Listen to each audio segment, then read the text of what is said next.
Etiología, ya hemos hablado del Fusari, puede ser Aspergillus, puede ser cualquier hongo, si es que llega al globo ocular. Mecanismo de infección, traumático, con material contaminado. Y miren ustedes, como muestra, acá sí se indica un raspado conjuntival, que tiene que ser tomada por una persona experta, una especializada, para hacer un raspado conjuntival. Se hace un examen directo y el cultivo respectivo, que ustedes ya conocen, y en el examen directo inclusive pueden observarse hifas y colitas. En el cultivo tenemos aquí al Fusari, en este caso un Fusari de color algodonoso violeta, y miren ustedes todas las macrocolidias características. Cephalosporin, como su nombre mismo lo dice, cepa, se caracteriza por formar cabecitas de macrocolidias. Miren estas cabecitas características de cephalosporin. Ya conocen al Aspergillus, así es que con eso nosotros dejamos ya la clase de cuando el paciente está perdiendo el ojo, recién se le está haciendo el diagnóstico. ¿Y qué es el tumor? Ya así es que hay que tener mucho cuidado. Bien, entonces ahora nosotros vamos a estudiar a los hongos dimórficos. En este grupo nos vamos a enfocar a un dimórfico que produce micosis subcutánea y otros dimórficos que producen micosis sistémica y micosis diseminada. Entonces, ya conocen ustedes lo que es el dimorfismo, pero en el caso de los hongos que vamos a estudiar nosotros, ahora sí no quiere pasar.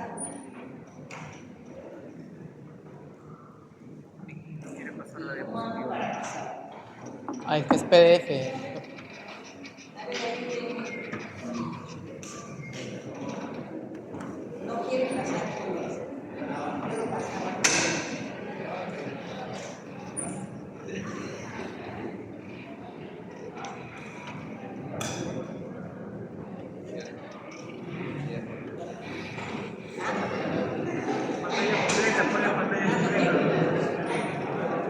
Bien, entonces ustedes ya tienen una idea de lo que son los hongos dimórficos. Los hemos estudiado en caso de malacesia. En caso de los hongos endémicos que vamos a estudiar hoy día, tenemos que estos hongos presentan una forma miserial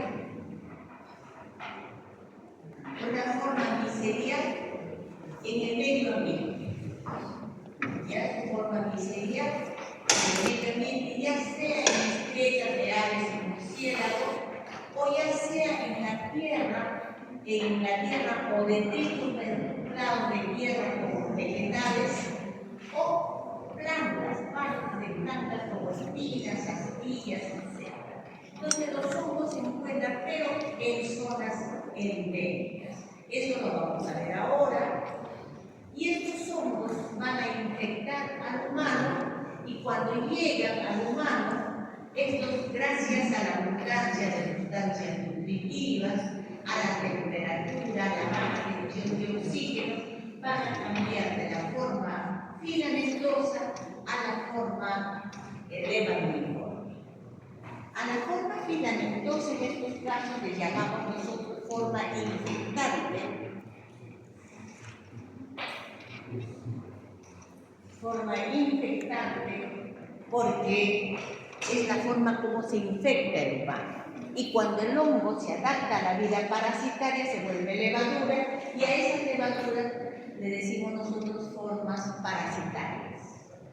Entonces, primero vamos a estudiar las micosis subcutáneas, y en este caso vamos a estudiar la esporotricosis. Entre las características de las micosis subcutáneas, siempre el paciente refiere que la lesión se inició con un traumatismo en tejido cutáneo y subcutáneo. Entonces hay un antecedente traumático, la infección se inicia en el punto de inoculación. Los agentes etiológicos pueden habitar, en este caso, en la tierra o vegetales. Son infecciones raras, también por acá, por eso no las estamos estudiando, pero el caso de esporotricosis sí es común en pacientes procedentes de ceja de selva. Algunos casos son de difícil tratamiento. Entonces nosotros tenemos la esporotricosis, vamos a estudiar la esporotricosis, una infección micótica crónica, cutánea y subcutánea. Es raro una esporotricosis generalizada.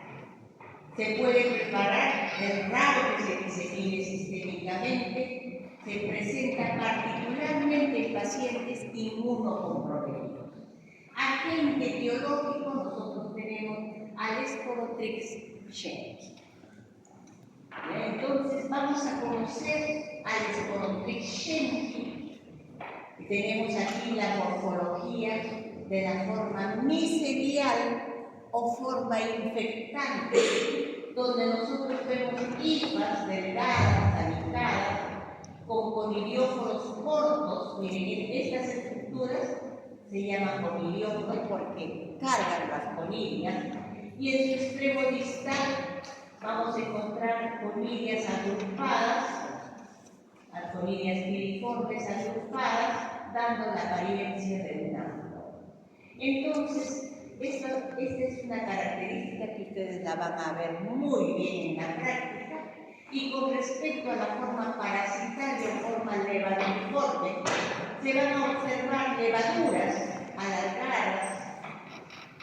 alargadas elípticas, redosas e micras, semejando a un puro de cigarro. Pero además, ustedes ven una estructura acá, se denomina cuerpo asteroide. En la parte central tenemos al hongo, que viene a ser el antígeno, y el resto viene a ser una reacción. Puede ser inespecífica, puede ser anticuerpos, en fin, dando esta apariencia de cuerpo asteroide. Entonces, ¿dónde encontramos al Sporotrix shenki? ¿Dónde lo encontramos? En climas templados y húmedos, en zonas de ceja de selva. Entonces, llega el paciente con una lesión subcutánea, un nódulo subcutáneo, como vamos a explicar ahora. ¿De dónde proviene este señor? ¿De dónde viene? Vengo pues de la ceja de selva de Junín, del Cusco, en fin. Entonces nosotros ya estamos pensando en una esporotricosis. Generalmente en estos climas templados, la temperatura es de 22 a 25 grados. Esta enfermedad se presenta más en varones que en mujeres, que presente tanto niños, adultos, ¿no? Cualquier persona que pueda tener un traumatismo, ya sea en miembros inferiores, superiores o cara, cuerpos expuestos, parte del cuerpo expuestos al traumatismo, afecta inmunosuprimidos, desnutridos al joven. Y miren acá algo importante, es una micosis ocupacional. Como el hongo se encuentra sobre las plantas, sobre los vegetales, entonces puede sufrir traumatismos con espinas, astillas. ¿Y quiénes son los más expuestos? Los agricultores, los campesinos, horticultores, floristas. Por eso se dice que es una enfermedad ocupacional. Los mineros, por ejemplo, que trabajan en las minas donde hay gran cantidad de troncos y pueden sufrir un traumatismo con una astilla. Entonces es común esto. Bien, ya hablamos, paciente con traumatismo, contacto con plantas espinosas, astillas, tierra, etc. Pero no podemos dejar de lado las mordeduras de roedores.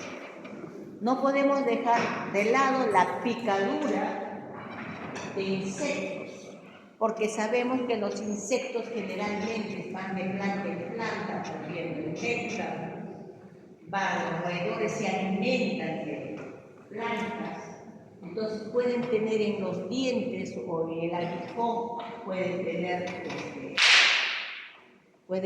a estos hongos. Comidos contaminados por rasguños, zarpazos de gatos contaminados. Entonces, ese es el mecanismo como el individuo puede llegar a infectarse. La esporotricosis, como habíamos mencionado, está confinada a tejido subcutáneo y las lesiones se intensifican o desvanecen a lo largo de meses y años. La diseminación hematógena es rara y este tipo de esporotricosis también extracutárea bastante rara. Entonces, la forma clínica más importante de esporotricosis viene a ser la linfocutánea. Y para esto, el individuo tiene que haber sufrido una lesión traumática con material contaminado. Inmediatamente el hongo busca el nódulo linfático más cercano y empieza a desarrollar. Va formando un nódulo pequeño, rojizo, indoloro, que luego se ulcera. Entonces, en primer lugar, podríamos tener nosotros un nódulo esporotricósico que ulcera formando el chancro esporotricósico. A lo largo de las semanas o años, el hongo puede diseminarse a través de los trayectos linfáticos y formar nódulos y úlceras secundarias, ¿no? Entonces, si no hay tratamiento adecuado, esta enfermedad puede presentarse pues, años, ¿no?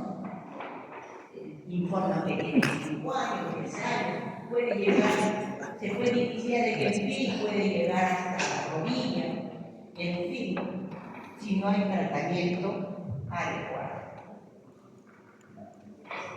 Entonces aquí tenemos diferentes tipos de lesiones, todos los chancros esporotricósicos, lesiones en pies, y también tenemos algo importante. Habíamos dicho que esas lesiones se caracterizan por formar nódulos que pueden ulcerar, pero hay casos donde, por ejemplo, en niños las lesiones se presentan no formando nódulos, sino una lesión como la que observan ustedes aquí, con una pápula que aumenta de tamaño, de color violáceo, que luego ulcera y emita un exudado serosanguinolento. Entonces, este tipo de lesión no es compatible, no es típico de una esporotricosis. Entonces, tenemos que usar el diagnóstico diferencial. Tenemos que pensar en una tuberculosis cutánea, lepra, sífilis, leishmaniosis. Entonces, tenemos que buscar todo, hacer ver si cualquiera de los microorganismos que puedan estar en el bacterio lepra, en tuberculosis, Leishmania, etcétera, se están presentes, ¿no? Entonces, este tipo de lesión, por ejemplo, tiene aproximadamente unos 10 años que ha sido tratada como tuberculosis primaria, pero a las finales se hace un cultivo y se diagnostica como esporotricosis cutánea. Bien, ¿qué más tenemos nosotros? Miren ustedes, para la toma de muestra, esto es muy importante, la toma de muestra, a partir de un nódulo. Todo esto se lo voy a poner en un PPT, para que ustedes lo lean para la práctica. Es importante, por ejemplo, elegir nódulos cerrados que se desinfectan superficialmente con jeringa o pipeta pastel estéril, se extrae el contenido. Y si estuviese abierto, hay que tomar la muestra directamente y sembrar en los medios de cultivo. Tratándose de biopsias, ¿qué se hace con las biopsias? Probablemente ustedes mismos van a tener que obtener las biopsias. Entonces, siempre tienen que pensar en dos fragmentos. Un fragmento en suelo fisiológico para el estudio microbiológico y un fragmento en formalina al 10% para el estudio histopatológico. Entonces, eso es lo que se tiene que hacer con respecto a la muestra. ¿Y qué es lo que vamos a encontrar en la muestra? Tenemos muestras, por ejemplo, secreciones, machacado de biopsias, ganglios. A partir de estos noticias se hacen las coloraciones que hemos indicado, Leishman, James, Graham, Silmice como diagnóstico diferencial. Y es importante también los cortes histopatológicos. Generalmente el examen directo del protisis es negativo, pero sí es factible observar alumnos en cortes histopatológicos. Se observan levaduras ovales de 2 a 6 micras, ¿no? Es característico de estos microorganismos. Aquí tenemos un gran, miren ustedes las levaduras en una secreción. Y aquí un cuerpo asteroide donde tenemos acá en la parte central al microorganismo que viene a ser el antígeno. Este va a dar una reacción antígeno-anticuerpo, ¿no? Y esta reacción va a ser la presencia de proteínas, desechos celulares, polimorfos nucleares, y todo esto va a constituir un cuerpo asteroide. Bien, para el diagnóstico, conocemos que el cultivo es en la garza broncosa con antibiótico, incubación a 25 grados, y vamos a ver las típicas colonias de Sporotrichia, características que ustedes tienen en la práctica, en la guía de práctica.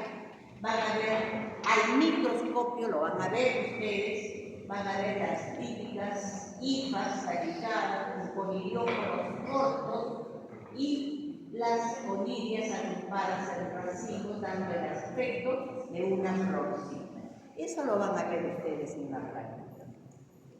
A 37 grados, en medio enriquecido, el PHI es un medio enriquecido, es el Brigham Fusion, ¿no? Que a 37 grados le da un ambiente enriquecido al hongo, y ahí van a desarrollar colonias cremosas que al microscopio vemos las levaduras ovaladas alargadas. Bien, entonces hemos estudiado nosotros las micosis subcutáneas, en este caso producidas por Sporotrichia. Y ahora vamos a estudiar las micosis sistémicas, las micosis generalizadas. Y este tipo de micosis puede ser producida por patógenos primarios, patógenos oportunistas. Entonces, ¿cómo se presenta? ¿Cómo se va a producir una micosis sistémica o generalizada? Generalmente este tipo de micosis dice que va más allá de la membrana basal del epitelio. Su diseminación es linfohemática con afección única o multiparenquimatosa. Y su clasificación es de acuerdo a la capacidad infectiva del órgano. Entonces se habla de micosis sistémica por patógenos primarios. Miren ustedes, entre otras características tenemos, entre los hongos más importantes tenemos la Histoplasma capsulatum y Paracoccidioides brasiliensis, que como son patógenos primarios, para que se produzca la enfermedad en el humano, tiene que ingresar un inóculo grande al organismo. Inóculos pequeños inmunizan a los pobladores, a las personas que están en contacto con estos organismos. La puerta de entrada de estos microorganismos al humano por vía aérea se va a formar una infección pulmonar primaria y aproximadamente el 90% de la población presenta una infección asintomática. ¿Por qué? Porque esa población se ha ido inmunizando con pequeños inóculos y tiene anticuerpos que le hacen resistente a desarrollar la enfermedad. Entonces son resistentes a la infección. Pocos hacen infección residual o crónica y la respuesta celular es un proceso crónico granulomatoso. La distribución geográfica es limitada y miren ustedes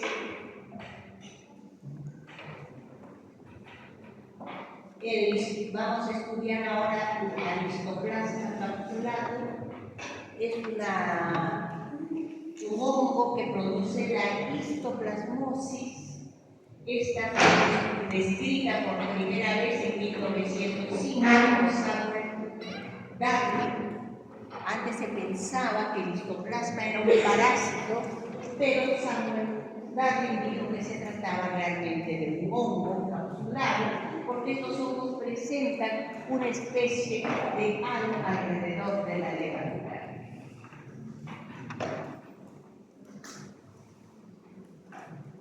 Entonces, tenemos acá la histoplasmosis, llamada también enfermedad de Darwin, ¿no? Su descubridor, fiebre de las cavernas o fiebre de Sigmomanía. Eso les está indicando que estos hongos se encuentran en zonas endémicas de la selva, por ejemplo. Dice que el 95% de pacientes hacen una infección asintomática, subclínica o benigna. 5% pulmonar progresiva y también pueden desarrollar enfermedad cutánea generalizada. La enfermedad fulminante, aguda o mortal en pacientes inmunosuprimidos. Bien, tenemos 3 especies de histoplasma. El histoplasma capsular variedad Boisi, que produce histoplasmosis africana, no lo tenemos acá.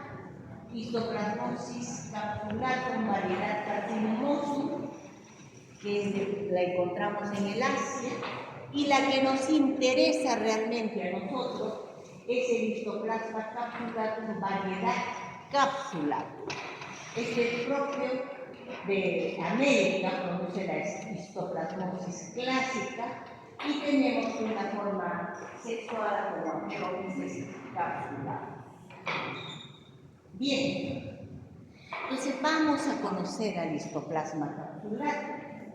Este es un hongo dimórfico que se caracteriza por presentar hifas, miren ustedes, y unas estructuras muy grandes, de 8 a 10 micras, miren, con pequeñas excrescencias en la superficie.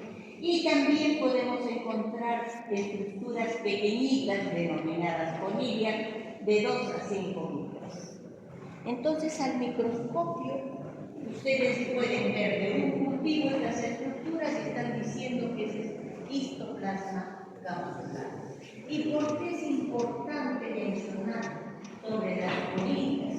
Mencionamos las conidias porque estas son las que van a ser inhaladas por el humano. Estas estructuras no, porque son demasiado grandes. Entonces, ¿qué es lo que va a infectar al humano? Lo que va a infectar al humano son las conidias o microconidias. Estas estructuras se encuentran en el medio ambiente, se le denomina también forma infectante, y ya en el humano vamos a encontrar levaduras rodeadas de un halo. Esas levaduras pueden medir de 2 a 5 micras. A estas levaduras se les denomina también forma parasitaria. Entonces, Yo no necesariamente puedo decir cuál es la forma levaduriforme, cómo es la forma levaduriforme. Puedo decirle cómo es la forma parasitaria, histoplasma capsulario, y ustedes me tienen que describir la levadura, ¿no? ¿Dónde encontramos al histoplasma? Lo vamos a encontrar en zonas endémicas. Estas zonas endémicas pueden ser abiertas si tenemos zonas tropicales y subtropicales. Y dentro de estas zonas endémicas abiertas van a haber zonas endémicas cerradas, como cuevas, cavernas, gallineros, silos, nidos, donde hay aves, hay murciélagos que enriquecen los suelos, ¿no? Enriquecen los suelos con sus excretas, dando un pH ácido, un sustrato rico en creatinina que permite que estos hongos desarrollen fácilmente. Entonces, vemos que también estos hongos van a desarrollar en temperaturas ya de 25 o 30 grados. Tenemos pacientes con problemas en pulmones y llegan acá y uno tiene que decirle, ¿de dónde procede usted? De la selva. Inmediatamente tenemos que empezar a identificar. O en todo caso, para opioides que ya vamos a estudiar. Humedad de 70-80%, suelos ácidos, ¿no?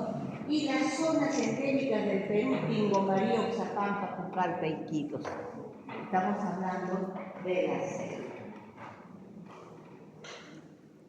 Miren ustedes, que tienen hombres, y ustedes dirán por qué hombres es fácil deducir. Los varones son los que generalmente salen al campo a trabajar y fácilmente te van a infectar con esos hongos. Dice que en zonas endémicas más del 80% de la población mayor de 20 años presenta reacción cutánea de histoplasmina positiva. La histoplasmina es algo parecida a la tuberculina. Lo que está indicando que todos han tenido ese 80 o más por ciento más, ha tenido contacto con el microorganismo. Eso es lo que les expliqué al inicio. Ese contacto es lo que hace que estos individuos sean resistentes a hacer la enfermedad. Pero sí, este microorganismo cuando se localiza en pulmones va a formar calcificaciones y en esas calcificaciones vamos a encontrar al histoplasma, vamos a encontrar a microorganismos latentes. Y en pacientes inmunosuprimidos como pacientes con SIDA, pues les va a desencadenar una histoplasmosis generalizada. Eso es lo que tuvimos nosotros cuando apareció el VIH, cuando el paciente hacía, ya llegaba al estado de SIDA y era procedente de la selva. ¿Qué estaba pasando? Que las calcificaciones se estaban reactivando y el histoplasma estaba desencadenando una histoplasmosis generalizada.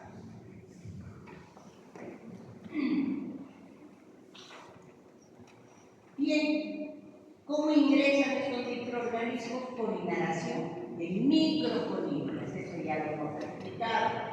Llegan al alveolo pulmonar, son fagocitados por los macrófagos y se transforman en levaduras hemáticas. Esto se multiplica en el parénquima pulmonar, ganglios e hilios mediastinales. Y luego pueden diseminarse a tejidos con células de monocitos y cristales, pulmones, hígado. Una vez que estos microorganismos se diseminan, pueden llegar a invadir todo el sistema retículo endotelial. Entonces vamos a tener una histoplasmosis a nivel de hígado, vaso, ganglios, etc.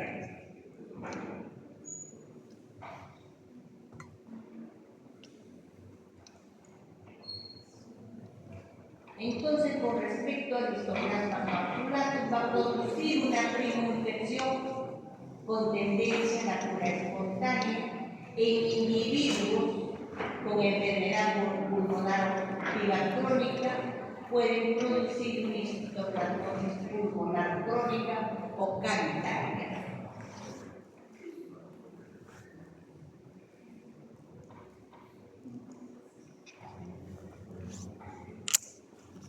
¿Qué pasa con la histoplasmosis en un huésped normal? En un huésped normal puede desarrollarse una primoinfección asintomática, una infección pulmonar aguda. En pacientes con EPO, una histoplasmosis pulmonar crónica cavitaria, como ya lo hemos mencionado. En pacientes inmunocomprometidos puede desarrollarse histoplasmosis diseminada aguda, subaguda o crónica. La enfermedad puede ser medida inmunológicamente. Entonces, todas las formas de histoplasmosis que se pueden presentar. La histoplasmosis pulmonar crónica cavitaria puede presentarse al reactivarse las calcificaciones que contienen a los histoplasmas. Bien, ¿cómo llegamos al diagnóstico etiológico? Para ello, si nosotros sabemos que los hongos llegan a los pulmones, entonces necesitaremos muestra de esputo. Si invaden todo el sistema retículo endotelial, necesitaremos biopsias de hígado, de médula ósea, pulmonar, hepática, en fin, se puede hacer punciones, se puede hacer lavado bronquialveolar. Para ello, con estas muestras nosotros podemos hacer un examen directo mediante coloraciones. ¿Y qué es lo que podemos observar? Miren ustedes, tenemos acá las levaduras intracitoplasmáticas dentro de los histiocitos, ¿no? Tenemos levaduras rodeadas de un halo. Por eso es que se le denominó histoplasma capsular. Tenemos lo mismo acá, los histiocitos. Cuando el desarrollo es excesivo, los hongos pueden encontrarse también en los intersticios. Entonces, eso es lo que nosotros encontramos en un examen directo. Tenemos los cultivos. Los cultivos pueden ser colonias a 25 grados centígrados, 30 grados centígrados, el sabor rosado. Las colonias pueden ser tipo A, tipo B. Siempre vamos a tener este tipo, microscópicamente, este tipo de estructuras. Macroconillas o clamiconillas tuberculadas, porque tienen unas pequeñas excrescencias, macroconillas de 10 a 25 millas, miren lo grande que es, y microconillas de 2 a 5 millas de diámetro, de microconillas pequeñitas. Y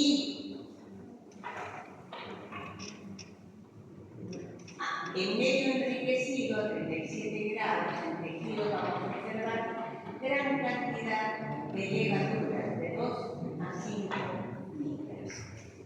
Ya para terminar, nosotros tenemos la histoplasmosis, pruebas indirectas para su identificación, y así tenemos pruebas serológicas como la inmunodifusión, que es una prueba bastante sencilla. Se obtiene la sangre del paciente, se obtiene el suero y se hace una prueba de inmunodifusión. Y podemos encontrar dos bandas de precipitación, la banda H y la banda M. La banda M significa que el paciente ha tenido contacto con el microorganismo o ha tenido una prueba de histoplasmina. Y la banda H significa que ese paciente está en fase aguda de la enfermedad. Entonces son dos bandas importantes en una prueba de inmunodifusión. ¿Qué pasa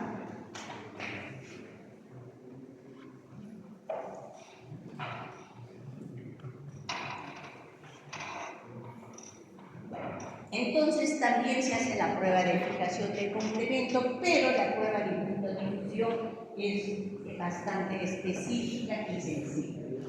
Otra enfermedad micótica, ahora sí para terminar, tenemos nosotros lo que es la paracoccidioides, llamada también blastomicosis sudamericana. Con esto nosotros ya estamos pensando dónde se encuentra estos hongos, dónde van a producir la paracoccidioides. Tenemos llamada también blastomicosis latinoamericana, enfermedad del espléndido, que es quien descubrió al paracoccidioides brasileño, y llamada también granuloma paracoccidioidea. Entonces, miren ustedes, con eso nos está indicando que esta es una enfermedad endémica de Sudamérica, enfermedad micótica crónica, granulomatosa, no caseificante, a diferencia de histoplasma que sí forma calcificaciones, ¿no? Afecta diversos órganos y ganglios linfáticos. Puede tener un uso subagudo o crónico. El agente biológico de esta enfermedad es el paracoccidioides brasiliensis. Este microorganismo es un hongo dimórfico. La forma infectante no tiene una característica típica, solamente se observan hifas y conidias. Ustedes saben que se le llama forma infectante porque estas conidias son las que van a infectar al humano. Pero, ¿qué es lo que observamos en su fase parasitaria? En su fase parasitaria vamos a observar levaduras grandes que pueden medir hasta 60 micras. Estas levaduras presentan una doble pared y son multigemadas, dando la apariencia de un limón de barro. Esto es lo típico del paracoccidioides brasiliensis. ¿Dónde encontramos al paracoccidioides brasiliensis? Al igual que histoplasma, es un hongo endémico de zonas tropicales y subtropicales, y en caso de paracoccidioides es un microorganismo endémico de Centro y Sudamérica. Entonces, estos hongos requieren para su supervivencia ambientes cálidos y muy húmedos. Desarrollan en una temperatura entre 14 y 30 grados centígrados, suelos ácidos y una humedad de casi el 100%. Predomina en varones, la forma clínica se presenta generalmente en 30 a 50 años y en pacientes infantiles en 5%. El problema en pacientes infantiles es que es una paracoccidioides aguda, fulminante, que lleva a la muerte del paciente. En pacientes jóvenes, pues el paracoccidioides es fatal. Estos microorganismos, entonces tenemos que histoplasma y paracoccidioides ingresan por inhalación. Tenemos conidias que ingresan por inoculación. Inhalación se van a localizar en los pulmones, desarrollando una primoinfección. Ahora, las lesiones también se pueden producir por microtraumas, cuando los individuos utilizan pañitos, astillas o espinas para hacerse la limpieza de los dientes, o cuando se hace la limpieza anal. Ustedes saben que en la selva los agricultores campesinos no tienen pues ni papel periódico. Entonces, para la limpieza anal utilizan hojas, utilizan hierbas, ¿no? Y las cuales pueden estar infectadas y producir traumatismos cutáneos que pueden producir el ingreso del hongo y producir la enfermedad. La infección se asocia a periodos prolongados de latencia. El microorganismo puede estar mucho tiempo y producir pues periodos de latencia, lo que no sucede, como les decía, en personas jóvenes. En personas jóvenes, en niños, la enfermedad es aguda, fulminante y produce la muerte del paciente. La mayoría de las infecciones son clínicas y tienen lugar en personas con sistema inmune normal. Entonces, la primera infección generalmente es pulmonar, como ya lo habíamos mencionado, y puede permanecer estable o disminuirse.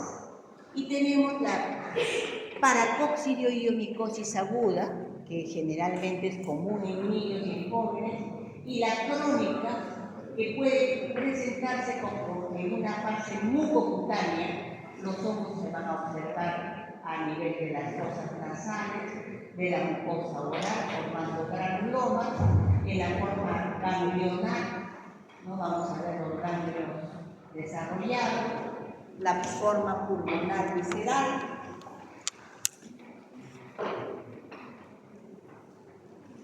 tenemos la formación de granulomas en la mucosa oral, acá, observen ustedes estos granulomas ulcerados, observen ustedes estos ganglios inflamados, observen cutáneas, en cada aumento de tamaño de los ganglios característicos. Entonces, todas estas formas que van a presentar la paracoccidioidomicosis.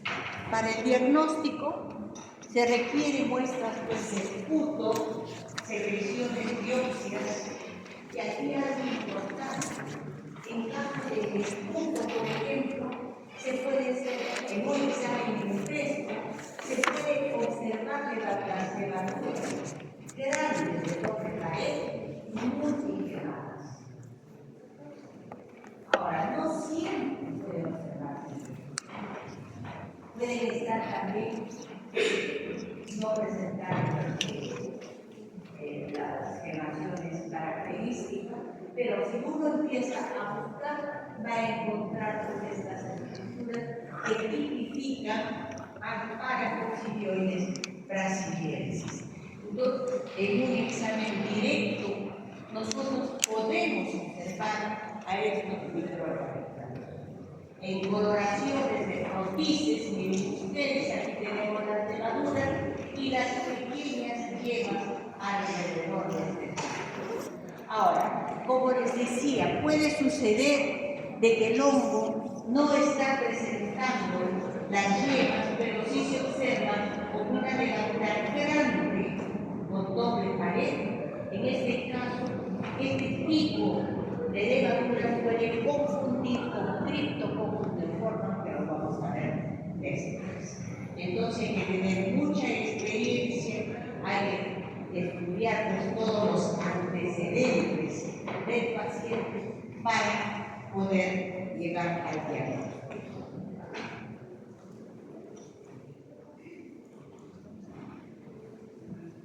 Aquí tenemos un cultivo mucosado.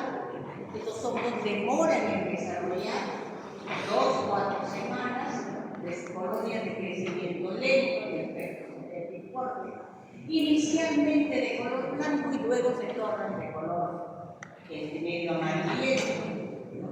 Y hifas con escasas micropolicias. En medio del cultivo, como el medio enriquecido a 37 grados, vamos a ver colonias cremosas de aspecto cerebriforme, las típicas levaduras formando, dando la apariencia de limón de baja. Esto es lo que ustedes están viendo y esto lo van a ver en la práctica. Todas estas estructuras van a ver en la práctica. Con respecto a las pruebas indirectas, también tenemos la prueba de inmunodifusión, donde el hongo, el antígeno fúngico, con respectiva convención del paciente, si hay reacción, puede tomar hasta 3 bandas de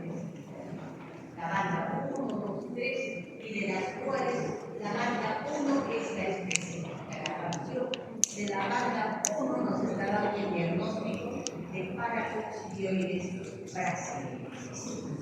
Bien, entonces,